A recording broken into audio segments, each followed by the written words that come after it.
do 1 ao 16. Soberano Deus, eterno Pai, mais uma vez, Senhor, eis-me aqui. Senhor, graças eu te dou, meu Deus e meu Pai. E venho te pedir nessa noite, Pai, que não seja eu falando, mas a boca do Senhor usando a mim, Senhor, a minha boca falando a palavra que o Senhor colocar, Pai, que eu seja um canal de bênção na vida das pessoas, Pai. Se essa palavra alcançar uma pessoa, Pai, que para mim e para o Senhor, eu sei que está tudo bem, que a tua palavra diz, mais vale uma alma do que o mundo inteiro, aleluia. O valor de uma alma tem muito valor, glórias a Deus, aleluia. Amém, Jesus. Então, se você sente enfraquecido, com dúvidas, cercado por problemas, ou até distante de Deus, nesta mensagem baseada em Juízes 6, 1 ao 16, vamos refletir sobre como a voz de Deus ainda hoje nos chama à libertação e à vitória.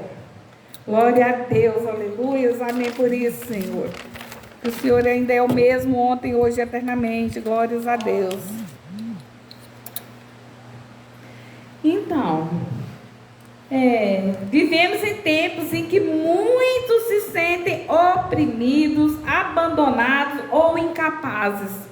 Contudo, assim como nos dias de Gideão, Deus continua falando, Ele levanta sua voz em meio ao sofrimento, não apenas para consolar, mas para libertar.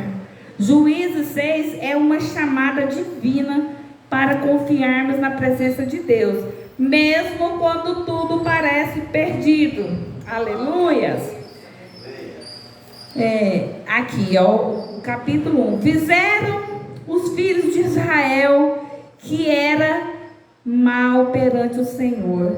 Por isso o Senhor os entregou à mão dos midianitas por 7 anos, prevalecendo o domínio dos midianitas sobre Israel. Fizeram estes para si, por causa dos midianitas, as covas que estão nos montes e as cavernas e as fortificações. Porque cada vez que Israel semeava, os midianitas e os amalequitas, como também os povos do Oriente, subiam contra ele. E contra ele se acampava, destruindo os produtos da terra, até a vizinhança de Gaza. E não deixavam em Israel sustento algum, nem ovelhas, nem bois, nem jumentos, pois subiam com os seus gados e tendas e vinham como gafanhotos, em tanta multidão que não se podiam contar nem a eles, nem aos seus camelos, e entrava na terra para destruir. Assim Israel ficou muito debilitada com a presença dos midianitas. Então os filhos de Israel clamavam ao Senhor. Tendo os filhos de Israel clamado ao Senhor por causa dos midianitas, o Senhor enviou-lhe um profeta que lhes disse assim: assim diz o Senhor, Deus de Israel, eu que vos fiz subir do Egito e vos tirei da casa da servidão, e vos livrei da mão dos egípcios e da mão de todos os quantos vos oprimiram, e o expulsei de diante de vós, e vos dei a terra. Glória a Deus. Só para nós entendermos esse motivo, que o povo de Israel estava sendo oprimido. Por quê? Desobediência. Porque Deus tirou eles da servidão do Egito e colocou lá, mas eles não obedeceram, Olha, o livro de Juízes narra uma época, o que queria dizer naquela época? De instabilidade espiritual e política. Em Israel, o povo se afastava de Deus, caía em pecado, sofria opressão e então clamava por socorro. por socorro. Em Juízes 6, os israelitas estavam sendo oprimidos pelos midianitas por 7 anos. Foi nesse tempo de medo e fraqueza que Deus falou com Gideão e o chamou para ser libertador. Isso mostra que mesmo em nossos piores momentos, Deus continua sempre ativo. Glória a Deus. O povo, eles desviavam dos caminhos do Senhor, né? Aí Deus estabelecia um juiz e os livrava da escravidão. Eles voltavam à prática do pecado, que era a idolatria, né? E aí o Senhor, como se diz, tirava, deixava, entregava ele nas mãos de quem? Do inimigo, né? Sofria em Deus, entregava na mão dos medianitas, porque muitas pessoas dão legalidade no mundo espiritual. Deus socorre eles, né? Mas eles fizeram mal aos olhos do Senhor. Aqui no capítulo 1 ao 5, o que fala? Os filhos de Israel que era mal perante o Senhor. Por isso o Senhor os entregou à mão dos midianitas por 7 anos, prevalecendo o domínio dos midianitas sobre Israel. Fizeram estes para si, por causa de midianitas, as covas que estão nos montes e as cavernas e as fortificações, porque cada vez que Israel semeava, os medianitas iam, os amalequitas, como também os povos do Oriente, subiam contra ele, e contra ele acampava, destruindo tudo que eles produziam, deixava eles sem nada, né? Tudo. Então, longe de Deus, ele estava aqui, longe de Deus, você está vulnerável. Nós, quando estamos longe de Deus, nós estamos vulneráveis, né? Porque se vocês estiverem dispostos a obedecer, comerão o melhor dessa terra. Mas se recusarem e forem rebeldes, serão devorados pela espada. Porque a boca do Senhor assim diz em Isaías 1, 19 e 20. A desobediência espiritual sempre abre espaço para a derrota. A única forma de viver em segurança é andando em aliança com Deus, obedecendo a sua voz. Amém? Sempre o povo caía em pecado e chamava por socorro, né? Deus vem e muda a nossa situação, mas é isso que Deus quer? Ele não quer que nós vivemos, isso é a iniquidade, nós sabemos pecar que está pecando, nós peca, pede perdão, né? Volta a praticar os mesmos pecados. Isso aí, nós estamos precisando de quê? De libertação. Libertação é esse nome, né? Por quê? Porque nós temos, né, a palavra do Senhor aqui está dizendo, se você estiver disposto a obedecer, comerá o melhor dessa terra, porque Deus tem o melhor para nós, né? Glória a Deus por isso. Eu sempre brincava, eu tinha uma cozinheira lá, eu falava, eu quero peito, né? Eu falava, mas você só gosta do meu ar, mas a palavra de Deus não fala que nós comeremos o melhor dessa terra. O peito é um dos melhores pedaços do frango, né? Glória a Deus por isso. Então, nós temos que ter o quê? Viver em segurança. Nós temos que ter segurança que nós estamos fazendo todos os dias na presença do Senhor, né? Porque eles aqui pecaram. E um dos pecados que Deus abomina é o quê? A idolatria. A idolatria é tudo que te afasta de Deus, do caminho do Senhor. Pode ser a sua mãe, pode ser o seu filho, o seu marido, a televisão, a internet. E isso é idolatria, se te tira da presença do Senhor, né? Então, o pai de Gideão, que tinha, né, ele sendo o pai, né, e ele não obedeceu à lei do Senhor, né? Então, por isso ele estava sendo castigado 7 anos na servidão. passando fome, necessidade, né? Porque os amalequitas e os medianitas, iam lá e sacavam tudo que eles plantavam. Era como nuvem de gafanhotos. Por isso nós devemos orar e repreender o devorador de nossas vidas, que é o gafanhoto. Quando nós ofertamos e dizimamos aqui na casa do Senhor, nós temos que repreender o devorador das nossas vidas. No nome de Jesus, aleluia. O inimigo, ele sempre quer te deixar debilitado. E hoje não é diferente. Hoje o povo está sem força, está debilitado, eles estão debilitados. Olha aqui que diz no capítulo 6. Assim Israel ficou muito debilitado com a presença dos medianitas. Então os filhos de Israel clamavam ao Senhor. Eles clamavam ao Senhor. Eles clamavam ao Senhor por causa dos medianitas. O Senhor lhe enviou um profeta que disse: assim diz o Senhor, Deus de Israel: eu é que vos fiz subir do Egito e vos tirei da casa da servidão, e vos livrei da mão dos egípcios e da mão de todos os quantos vos oprimiam, e os expulsei diante de vós, e vos dei a sua terra, e diz: eu sou o Senhor vosso Deus, não temais o Deus dos amorreus, em cuja terra habitais, contudo não destes ouvido a minha voz.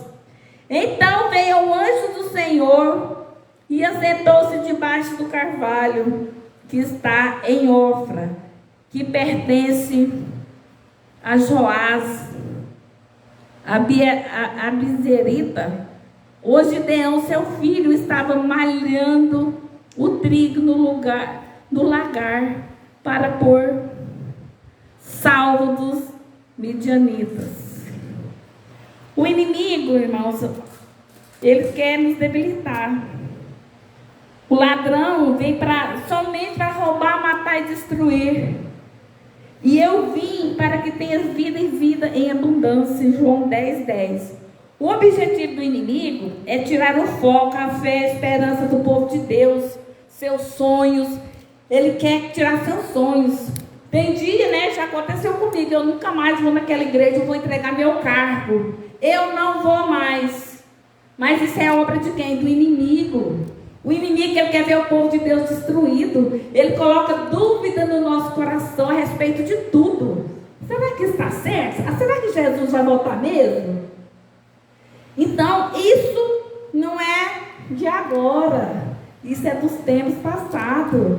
Que o inimigo, ele luta contra a igreja do Senhor, mas a igreja não é nossa, é do Senhor Jesus. E o inferno, né, como eu já preguei domingo, o inferno não prevalecerá contra a igreja do Senhor. Nós temos que estar firmes nesse propósito, aleluias. O objetivo do inimigo é enfraquecer, tirar a força, até a esperança do povo de Deus. E essa é uma estratégia do inimigo, né? Ele veio para quê? Roubar e destruir o quê? Roubar a nossa paz, roubar a nossa energia. Porque hoje, gente, o que a gente vê de gente que está enfraquecida na fé, eu nunca vi. Hoje eu conversando com uma pessoa que era mãe de pastor, ela disse que tem 2 anos que não vai na igreja. Então, isso aí é uma coisa assim que está no geral hoje. O inimigo está tirando a fé, o foco, a energia, não, principalmente dos cristãos, porque os que estão lá, né, como se diz, já é dele. Mas o povo cristão está desanimado. Eu estava conversando esses dias com o padeiro lá no supermercado, ele falando: não é só a sua igreja que está vazia, a minha também está. E era grande em número de pessoas. Mas isso é o inimigo que coloca na mente da pessoa dúvida, preguiça. Preguiça de vir para a casa do Senhor. Gente, vamos acordar, abrir nossos olhos espirituais. Porque isso aqui é passageiro. Como diz, eu via a pastora falando isso, ou o pastor, eu falava, misericórdia, nós não sabemos o dia que a nossa lâmpada vai apagar. Então nós devemos fazer tudo quanto é tempo está no nosso alcance. Né? Que o Senhor Jesus tire as escamas dos nossos olhos. Que o Senhor venha tirar toda dúvida do nosso coração, venha colocar energia no nosso coração todos os dias. Eu vou para a casa do Senhor. Ah, mas é quarta, sexta e domingo. E daí? Jesus olha para nós todos os dias. Todo momento que você se chegar ao Senhor e pedir Ele está ali pronto para te atender. Ele não tem preguiça de te responder, não. Jesus não dorme. Ele não dorme para cuidar de nós, do teu povo aqui na terra. E nós, não estou falando de vocês, é eu, é nós. Nós temos preguiça. Nós temos preguiça, desânimo. Mas nós não podemos deixar o inimigo colocar isso na nossa mente, né? Nos desanimar. Não podemos, né? Vamos seguir aqui adiante. Glória a Deus. Aí então o anjo do Senhor lhe apareceu, né? Para quem? Para Gideão. O Senhor é contigo, homem valente. Respondeu-lhe Gideão: Ah, Senhor meu, se o Senhor é conosco, por que nos sobreveio tudo isso? E que é feito de todas as suas maravilhas que nossos pais nos contaram, dizendo: Não nos fez o Senhor subir ao Egito, porém agora o Senhor nos desamparou e nos entregou nas mãos dos midianitas. Então se virou o Senhor para ele e disse: Vai nessa tua força e livre Israel da mão dos midianitas. Porventura não te enviei eu? E ele lhe disse: Senhor meu, como livrarei Israel? Eis que a minha família é a mais pobre em Manassés, e eu, o menor da casa de meu pai. Irmãos, ele se achava o menor da casa do pai. Mas quando Jesus entra na nossa vida, como Jesus lhe falou assim: não está eu do seu lado? Se é eu que estou te falando, glória a Deus por isso. Ou ele falou: Senhor meu, se o Senhor, ele disse: não fez o Senhor subir lá. Então se virou o Senhor para ele e disse: vai nessa tua força e livre Israel da mão dos medianitas. Com que livrarei, Senhor? Ele mesmo, né, igual nós, foi ordenado pastor. Eu não tenho capacidade para isso, eu não dou conta. Eu não dou conta, né? Mas, gente, quando Deus fala, Ele está do nosso lado, nós casados, nós não passamos para ninguém, não adianta você fugir. Por isso, às vezes, tem muitas pessoas que passam por dificuldades, porque talvez uma coisa assim pequena, que ela deixou de fazer para o Senhor, que achou que não ia fazer diferença, mas ela faz. Ela faz. Mesmo que você, como se diz, tenha... Por exemplo, você tem que lavar a igreja. Isso aí é mensurável aos olhos do Senhor. Isso aí é um trabalho como outro qualquer. Você está dizimando o seu tempo aqui na casa do Senhor. Isso aí é de bom grado aos olhos do Senhor. Amém? E aí, o Gideão falou que não tinha como. E quem é que nos garante a vitória? Não, primeiro ele disse: Senhor, se o Senhor está comigo, por que eu estou sofrendo assim? É a pergunta que muita gente faz. Nós fazemos, nós cristãos, não cristãos. Senhor, por que eu? Senhor, para que isso? Por quê? Por que estou passando por isso, Senhor? Por que tanta luta, tanto sofrimento, Senhor? Se o Senhor não diz que está comigo, se as pessoas não dizem que nós aceitamos Jesus, por que estamos com tanto sofrimento? Por que estamos passando por batalha? Por quê? Senhor, por que estou com esse diagnóstico aqui de uma enfermidade? Senhor, por que está havendo conflito no meu casamento? Senhor, por que eu não estou dando conta de corrigir e ajudar o meu filho como ele merece, Senhor? Senhor, por que está acontecendo isso no meu trabalho, Senhor? Por que está acontecendo isso comigo na igreja, Senhor? Por quê? Então, o Senhor, Ele tem resposta para tudo. Glória a Deus. Porque existe sofrimento. Muitos são as aflições do justo, mas o Senhor de todas os livra. Em Salmos 38:19, o sofrimento levanta perguntas difíceis a Deus. E Deus não ignora essas perguntas. Às vezes a dor vem como correção. Às vezes nós estamos passando por um processo, por um tratamento do Senhor. Isso é o quê? Uma correção, porque o pai corrige o filho que ele ama. Outras vezes como preparação. Como preparação. O importante é entender que mesmo na aflição, Deus continua presente e tem o poder para nos livrar. Aleluia. Essa preparação é para que você cresça perante Deus. Essa preparação é para que Deus colocar uma coisa maior na sua mão, você saber cuidar.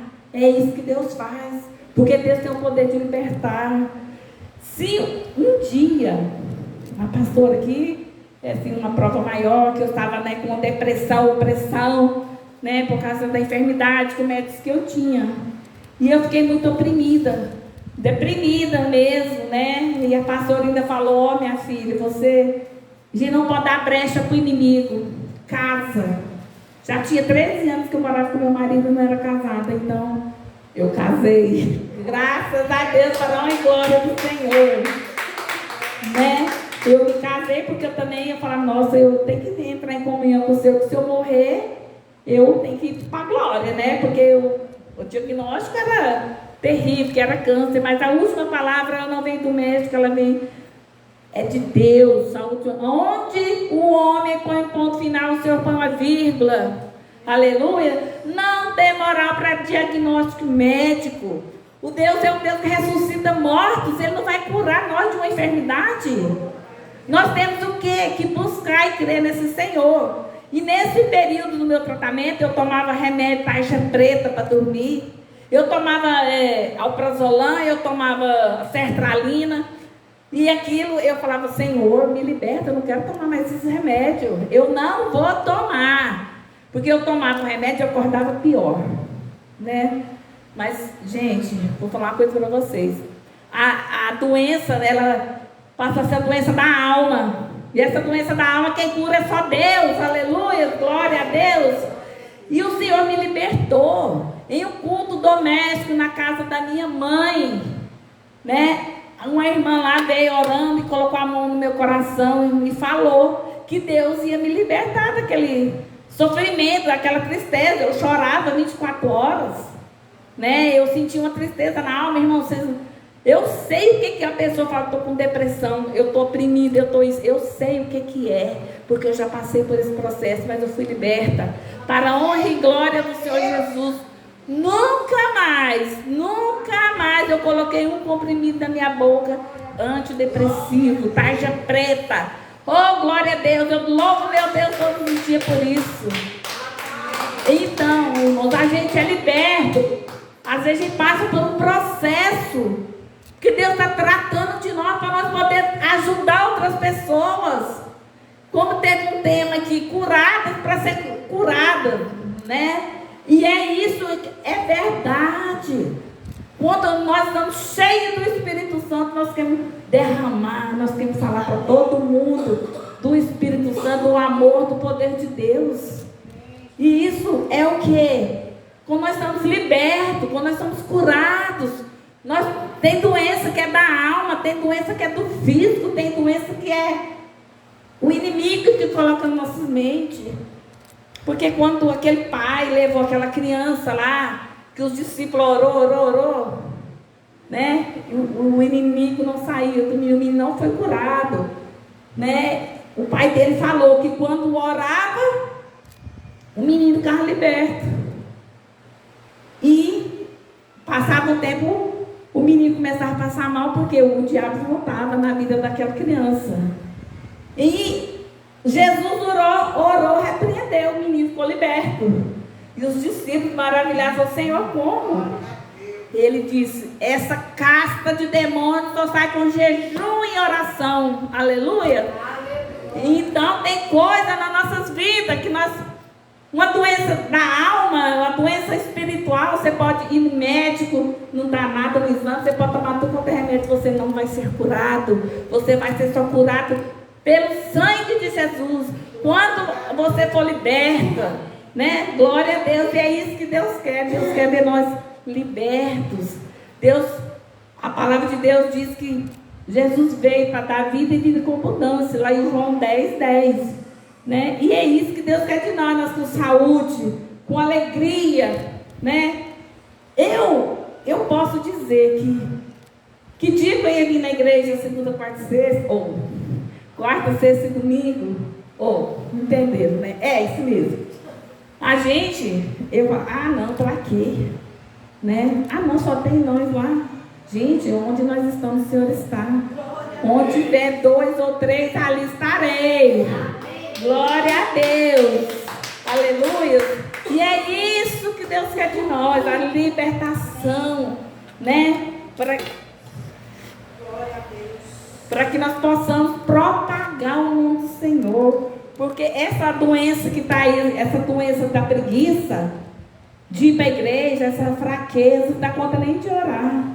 Tem que ser repreendida no meio do nosso meio, no meio do povo do Senhor, em nome de Jesus. Amém? Então, o sofrimento, né, não é só para... O sofrimento não é só para quem não é evangélico, para quem não serve a Deus, é para nós mesmos. É para nós cristãos mesmo. O Senhor, né, disse claramente: tem de bom ânimo, eu venci, você também vencerá. Então, tornou-lhe o Senhor: já que eu estou contigo, já que nós não estamos com o Senhor, contigo ferirás os medianitas, como se fosse um só homem. Ele respondeu: se agora achar mercê diante dos meus olhos, dá-me um sinal. Aleluias. Então, o Gideão, quando Deus chamou Gideão, ele mesmo achou que eu não sou capaz, né? Eu sou o menor da minha casa. Porque Deus escolheu você como coluna na sua casa. Você pode ser só você, mas Deus escolheu você para orar pela sua família, pelo seu povo. Se Deus mandou, se Deus está conosco, é porque Ele vai na frente, como Ele foi lá na frente de Pedro. O anjo foi à frente e Pedro atrás. E é assim que somos nós. O Senhor que está dizendo: não estou eu contigo? O Gideão sempre pensou: como é que eu vou? Mas Deus é a garantia da vitória. Em Juízes 6,16 está escrito: tornou-lhe o Senhor: já que eu estou contigo, ferirás os medianitas como se fosse um só homem. Glória a Deus, aleluias. Se Deus é por nós, quem será contra nós? Em Romanos 8:31. Gideão não tinha força própria, mas recebeu a promessa da presença de Deus. Não é sobre quem somos, mas quem está conosco, aleluia. Porque Gideão achou ele fraco, mas Jesus disse: não sou eu do seu lado? Quando estamos com o Senhor, nós somos fortes. Quando estamos, não existe enfermidade, não existe batalhas que o Senhor não possa vencer por mim, por você. Glória a Deus. Deus está com você onde Ele nunca nos abandona. Nós estamos com luta, estamos com guerra, mas Ele está do nosso lado. Ele nunca nos abandona. Mesmo nos piores momentos, Deus está conosco. Glória a Deus, nos ajudando, nos orientando, né? Nos dando a sabedoria, que muitas vezes a gente precisa da sabedoria do Senhor para vencer muitos obstáculos, muitas batalhas, né? Então, meus irmãos, é isso que o Senhor colocou no meu coração, né? A voz da libertação continua ecoando nos dias de hoje. Ele se chama Jesus Cristo. E mesmo que você se sinta vulnerável, fraco, cheio de dúvidas ou incapaz, a presença de Deus é suficiente. Ele é a força, o seu socorro e a sua vitória. Nunca pense que você não é ninguém, você é o mais fraco, eu não dou conta, eu não posso. Isso não é verdade. Se Deus está do nosso lado, nós vencemos qualquer batalha, qualquer guerra, guerra espiritual, guerra física, né? Não importa, igual eu falei, não importa se é um diagnóstico médico, se é no casamento, se é uma causa na justiça. Deus é capaz de resolver tudo. Deus é o Deus do impossível, né? E a palavra do Senhor diz, Romanos, se Deus é por nós, quem será contra nós? Aleluia! Glória a Deus! Vamos ficar de pé para louvar e agradecer a Deus por essa palavra, né? Se os irmãos entenderam, né? Que o Senhor Jesus possa falar melhor no seu coração, que você possa ler na sua casa Juízes 6 ao 16, que é uma história maravilhosa, uma história de força, né? De capacitação, né? Que Deus capacita e que nós devemos sempre ser obedientes ao nosso Deus. Nunca deixar para trás os mandamentos do Senhor, como fizeram esse povo, né? Que deixaram o Deus para adorar os ídolos. E isso Deus abomina. Amém? Amém. Soberano Deus, eterno Pai, Deus de poder e glórias, Deus de louvor. Eu te louvo, Senhor, por este momento aqui na tua tribuna, Senhor. Obrigado, meu Deus, porque o Senhor me escolheu, me capacitou, está me capacitando, porque eu creio. Quem me chamou foi o Senhor. Aleluia, Senhor. Que o Senhor esteja abençoando cada vida aqui nessa igreja vida, cada família que é representada, Senhor. Que o Senhor esteja abençoando, livrando, curando, Senhor. Libertando, livrando de todo mal, Senhor. Que o Senhor venha nos dar para o livramento. Que o Senhor venha nos libertar do medo, Senhor. O Senhor venha nos libertar, venha nos dar ousadia, Senhor, na tua presença cada dia mais. É o que eu te peço nessa noite, em nome do Pai, do Filho e do Espírito Santo. Amém.